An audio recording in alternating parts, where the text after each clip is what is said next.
नमस्कार, मैं doctor Anjali Dubey Gideon history channel में आपका स्वागत करती हूँ।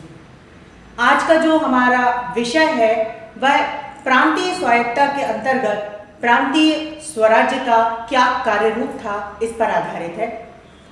1935 के अधिनियम की बात चल रही है, जिसको हम पहले 2 वीडियो के माध्यम से समझ चुके हैं, जिसमें एक में हमने 1935 का क्या अधिनियम था, उसकी क्या विशेषताएं थी, इसके बारे में जाना। दूसरे वीडियो में हमने संघीय शासन पर प्रकाश डाला और वह कैसे विफल हुआ, इसके बारे में जाना। और 1935 पर ही आधारित हमारा जो आज का विषय है वह प्रांतीय स्वराज्य का कार्यक्रम पर आधारित है। यद्यपि भारत के अधिकांश राजनीतिक दल 1935 के अधिनियम के विरुद्ध थे, लेकिन फिर भी उन्होंने प्रांतीय स्वायत्तता को प्रयोग में लाने की स्वीकृति दी थी। कांग्रेस, मुस्लिम लीग तथा उदारवादियों ने प्रांतीय स्वराज्य में भाग लेने की इच्छा भी व्यक्त की थी। अगर हम इसके चुनाव की बात करें तो प्रांतीय स्वराज्य को कार्यरूप देने के लिए फरवरी 1937 में चुनाव करवाया गया। इसमें अनेक दलों ने भाग लिया था, जिसमें कांग्रेस और मुस्लिम लीग जो है वह प्रमुख रूप से दलों के रूप में थे। मद्रास, बिहार, बंबई, उत्तर प्रदेश और उड़ीसा में कांग्रेस को पूर्ण बहुमत प्राप्त हुआ था। असम और उत्तर पश्चिमी प्रांत में कांग्रेस सबसे शक्तिशाली रूप में उभर करके सामने आई थी। मुस्लिम लीग को अगर हम देखें तो उसको विशेष सफलता नहीं मिल पाई थी। ब्रिटिश भारत के मुस्लिमों के लिए कुल 482 जो स्थान हैं वह निर्धारित किए गए थे। उनमें से जो मुस्लिम लीग है उसको केवल 51 स्थान ही प्राप्त हो पाए थे। मुस्लिम बहुमत वाले प्रांतों में तो वह विफल हो गई थी। पंजाब में यूनियनिस्ट पार्टी, बंगाल में प्रजा पार्टी तथा स्वतंत्र उम्मीदवारों का विशेष रूप से प्रभाव था। अब हम बात करेंगे कांग्रेस द्वारा पद ग्रहण पर। चुनाव में विजय प्राप्त करने के बाद कांग्रेस के सामने यह प्रश्न उठा कि उसे पद ग्रहण करना चाहिए या नहीं करना चाहिए। इसके लिए सरकार से आश्वासन मांगा गया कि गवर्नर दैनिक प्रशासन में मंत्रियों के कार्यों में दखल नहीं देंगे और संवैधानिक अध्यक्ष के रूप में कार्य करेंगे। शुरू में गवर्नरों ने आश्वासन देने से इनकार कर दिया और उन्होंने अंतरिम मंत्रिमंडल को बनाया। अंत में परिस्थिति से विवश होकर वायसराय लॉर्ड लिनलिथगो ने 21 जून 1937 को यह आश्वासन दिया कि गवर्नर की विशेष जिम्मेदारियां उसकी प्रांतीय प्रशासन में अंधाधुंध दखल देने का अधिकार नहीं देती और गवर्नर साधारणतया मंत्रियों के परामर्श के अनुसार उन सब में काम करेंगे जिन मामले में मंत्रियों को अधिकार दिए गए हैं। इस घोषणा के बाद कांग्रेस ने 7 जुलाई 1937 के प्रस्ताव में अपने सदस्यों को पद ग्रहण करने की आज्ञा दे दी। तत्पश्चात अंतरिम मंत्रिमंडलों ने त्यागपत्र दे दिया और कांग्रेस ने 6 प्रांतों में अपना मंत्रिमंडल बनाया। उत्तर पश्चिमी सीमा प्रांत और असम में उसने दूसरे दलों से मिलकर संयुक्त मंत्रिमंडल बनाया। लीग ने किसी भी प्रांत में मंत्रिमंडल बनाने में भाग नहीं लिया था। इसके बाद हम इसके कार्यकरण पर चर्चा करेंगे। स्वायत्त शासन 1937 में जो था वह 11 प्रांतों में सबसे पहले शुरू हुआ। बंबई, मद्रास, बिहार, उत्तर प्रदेश, मध्य प्रांत और उत्तर पश्चिम सीमांत प्रांत में कांग्रेस द्वारा त्यागपत्र दे देने के कारण केवल 1939 तक चला। सिंध, पंजाब और बंगाल में यह लगभग 10 वर्ष तक चला था। विभिन्न प्रांतों में प्रांतीय स्वायत्तता के कार्यकरण पर दृष्टिपात करने से बहुत सी बातें स्पष्ट होती हैं। इनमें से कुछ बातों पर हम चर्चा करेंगे, जैसे गैर कांग्रेसी प्रांतों के अंतर्गत मंत्रियों के कार्यों में गवर्नरों ने अनावश्यक हस्तक्षेप नहीं किया था, लेकिन कुछ प्रांतों में ऐसी समस्याएं खड़ी हुई जिनका संतोषजनक हल निकालना अत्यधिक कठिन हो गया था। उदाहरण स्वरूप मध्य प्रांत के मुख्यमंत्री डॉक्टर खरे ने अपना मंत्रिमंडल गठन करने के लिए अपने मंत्रियों से त्यागपत्र मांगा। 2 मंत्रियों ने कांग्रेस आला कमान के आदेश के बिना त्यागपत्र देने से स्पष्टतः इनकार कर दिया। गवर्नर ने उन मंत्रियों को हटा दिया जिन्हें खरे ने त्यागपत्र देने के लिए कहा था। कांग्रेस आलाकमान ने गवर्नर के हस्तक्षेप का विरोध किया और डॉक्टर खरे को हटा करके रविशंकर शुक्ल को मुख्यमंत्री बना दिया गया। इसी प्रकार उड़ीसा में संवैधानिक संकट पैदा हुआ था। उड़ीसा में ब्रिटिश सरकार ने मुख्य सचिव को उस प्रांत का कार्यकारी राज्यपाल नियुक्त करने का निर्णय किया था। उड़ीसा मंत्रिमंडल ने इसका भी विरोध किया क्योंकि उनकी दृष्टि में मंत्रियों के अधीनस्थ अधिकारी को उनके ऊपर नियुक्त करना कदापि उचित नहीं था। उड़ीसा के स्थायी गवर्नर ने अपनी जो छुट्टी थी वह रद्द करवाकर संकट को आगे बढ़ाने से बचा लिया था।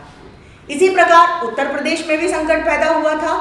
मंत्रियों ने राजनीतिक कैदियों को छोड़ने का विचार किया, जिनका राज्यपाल ने शांति और व्यवस्था के नाम पर घोर विरोध किया और गवर्नर जनरल ने इस संबंध में आदेश भी जारी किया था। मंत्रियों ने गवर्नर जनरल के इस हस्तक्षेप को बिल्कुल अनुचित ठहराया और उन्होंने त्यागपत्र दे दिया। बाद में वायसराय तथा कांग्रेस आला कमान के हस्तक्षेप से यह मामला जो था उसको सुलझाया गया। दूसरा, गैर कांग्रेसी प्रांतों के गवर्नर अधिकतर मामलों में अपनी इच्छानुसार कार्य चलाते रहे। वे समय समय भी चाहते थे तथा हस्तक्षेप भी कर लेना चाहते थे। इसका विशेष कारण यह था कि उन प्रांतों में कांग्रेस जैसा ब्रिटिश विरोधी कोई भी संगठित दल नहीं था। उदाहरण स्वरूप पंजाब के गवर्नर ने राजनीतिक कैदियों को छोड़ने के प्रश्न पर मुख्यमंत्री से सलाह तक नहीं ली थी।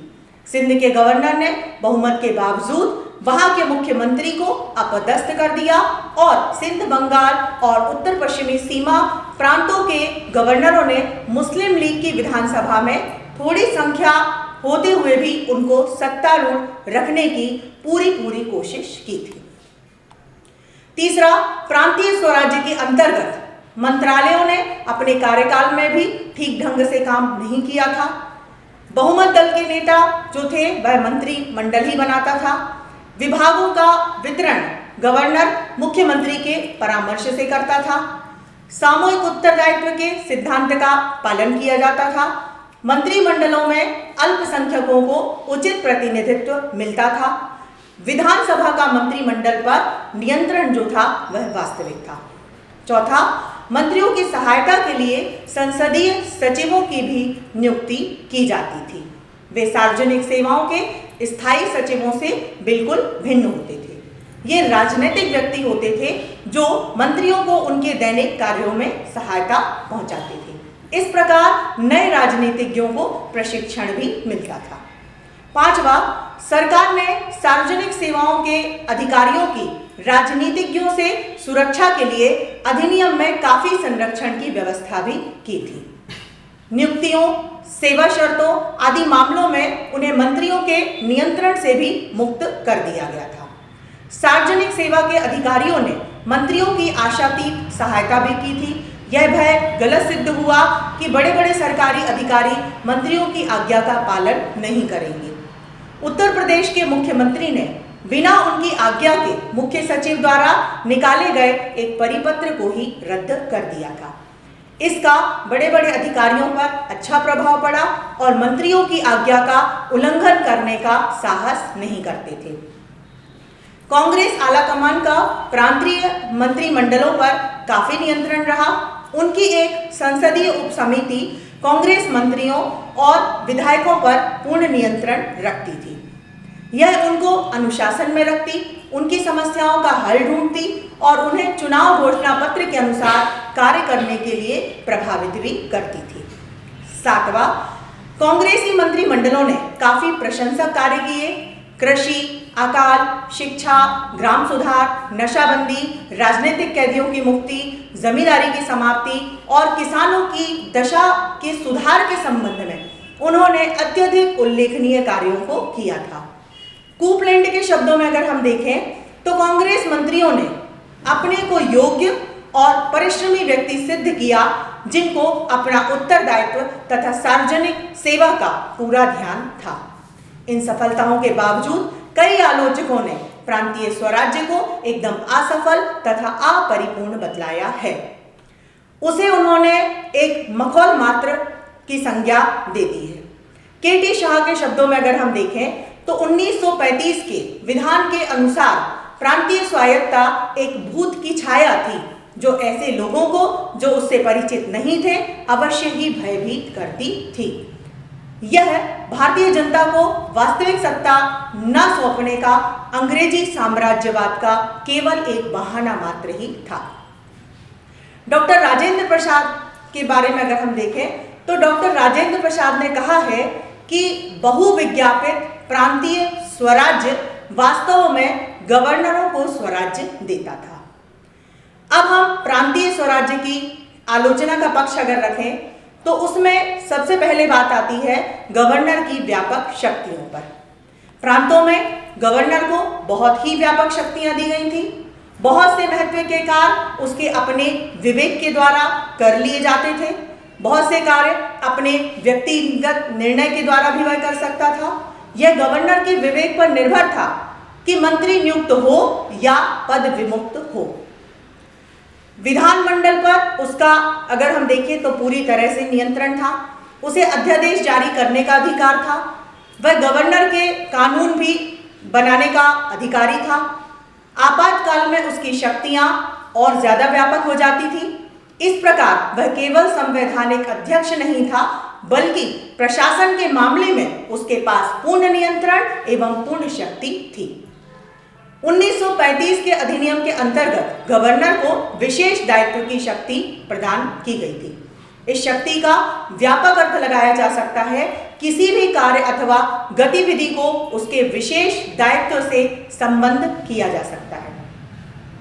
के.एम. मुंशी ने लिखा है कि नए संविधान कानून के अनेक प्रकार के संरक्षण और विशेष शक्तियों से घिरा हुआ प्रांतीय स्वराज्य दिया। ये संरक्षण व शक्तियां सार में सभी लाभपूर्ण बिंदुओं पर फैली हुई होने के कारण प्रजातंत्रात्मक प्रगति के मार्ग में बाधा थी।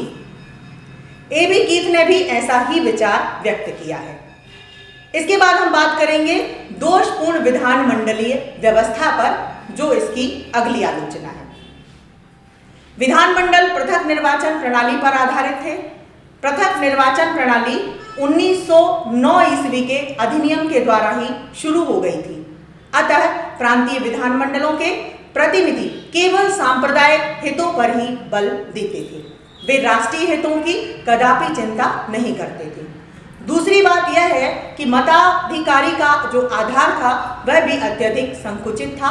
फलतः परिषदों के अधिकतर सदस्य संपत्तिशाली वर्ग का ही प्रतिनिधित्व करते थे। तीसरी बात यह है कि अल्पसंख्यकों को अपनी जनसंख्या के अनुपात से कहीं अधिक स्थान जो है वह इसमें प्रदान किए गए थे। फिर विधानमंडलों की शक्तियों पर भी अनेक सीमाएं थी। इतना होते हुए भी यह तो मानना ही पड़ेगा कि प्रांतीय स्वराज्य की योजनाओं ने प्रांतों में दोहरे शासन का अंत करके पूर्ण उत्तरदायी सरकार की स्थापना की। प्रांतीय विभागों पर मंत्रियों का अधिकार व नियंत्रण था, परंतु हम यह कह सकते हैं कि ब्रिटिश सरकार यह नहीं चाहती थी कि पूर्ण उत्तरदायी सरकार की स्थापना हो, क्योंकि गवर्नरों को अनेक शक्तियां दी गई थी और मंत्रियों एवं प्रांतीय विधानमंडलों पर अनेक प्रकार के प्रतिबंध तथा सीमाएं लगाई गई थी। पालंडे ने इस बात को स्पष्टतः बताया है कि दुर्भाग्यवश इस विस्तृत और सरल रूपरेखा से उत्पन्न होने वाला भावपूर्ण सत्य न था। निष्कर्ष अगर इसका हम देखें तो 1935 का भारत सरकार अधिनियम ब्रिटिश शासन काल के इतिहास में सर्वाधिक महत्वपूर्ण तथा अंतिम संवैधानिक कदम था। 1961 से आरंभ हुए संवैधानिक विकास की यह चरम सीमा थी, ऐसा कहा जा सकता है। यद्यपि पूर्व के अधिनियमों द्वारा भारत में उत्तरदायी तथा प्रतिनिधिक शासन की नींव जो थी वह डाली जा चुकी थी, लेकिन इसे बहुमत हद तक पूर्णतया 1935 के अधिनियम के द्वारा ही बहुमतता प्राप्त हुई। इतना ही नहीं, वर्तमान संविधान पर भी 1935 के अधिनियम का अत्यधिक प्रभाव पड़ा है। वर्तमान संविधान का लगभग 2/3 भाग 1935 के अधिनियम से ही लिया गया है। कई स्थानों पर तो अधिनियम के उपबंधों का वाक्यांश उतार दिया गया और कहीं कहीं आवश्यक संशोधन भी कर दिया गया था। प्रोफेसर श्रीनिवास ने तो यहाँ तक कहा है कि भारतीय संविधान 1935 के अधिनियम की लगभग नकल है। इस अधिनियम के प्रारंभ में इसकी उस हस्तलिपि से तुलना करना गलत ना होगा जिस पर पुरानी लिखावट को मिटा करके एक नई लिखावट के लिए स्थान बनाया गया है। फिर भी नए संविधान को 1935 के अधिनियम का गौरवपूर्ण संस्करण कहना उचित होगा। तो इस प्रकार से मैं आशा करती हूँ कि आपको आज के वीडियो के माध्यम से संविधान के बारे में पूरी जानकारी प्राप्त हो गई होगी और इस तरह से आज हमारा जो 1935 का अधिनियम है वह पूरा होता है, जिसमें हमने 1935 का क्या अधिनियम है, उसकी क्या विशेषताएं हैं, संघीय शासन क्या है और प्रांतीय स्वशासन क्या है, इसके बारे में संपूर्ण जानकारी प्राप्त कर ली है। धन्यवाद। आज का वीडियो जिन संदर्भ ग्रंथों पर आधारित है वे आपकी स्क्रीन पर हैं, आप उन्हें देख सकते हैं और इनका अध्ययन कर सकते हैं।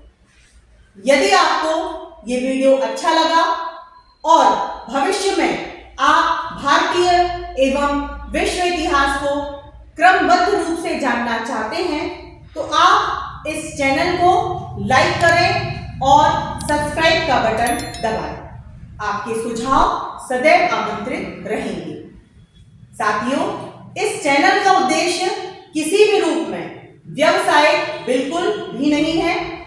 इस चैनल के द्वारा संपूर्ण इतिहास का ज्ञान पूर्णतया निःशुल्क प्रस्तुत किया जाएगा। धन्यवाद।